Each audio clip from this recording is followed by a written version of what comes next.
This product looks perfect.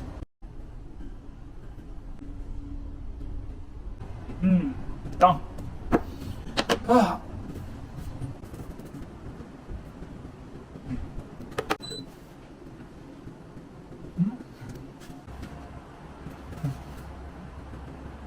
Why haven't still respond to me?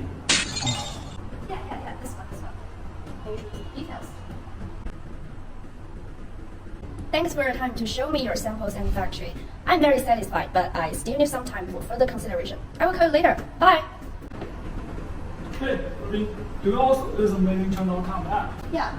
But how to make a video call with the sellers? Because I have waited for 6 hours to wait for replies from my sellers.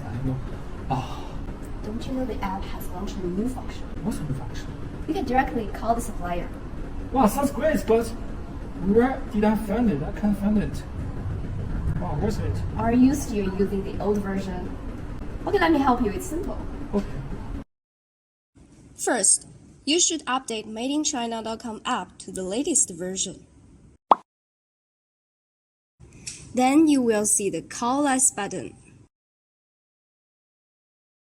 Now you can contact with the supplier in time by having a voice call or video call. Oh, amazing function. I will try it later. Thanks, Ruby. See what's on Made-in-China.com.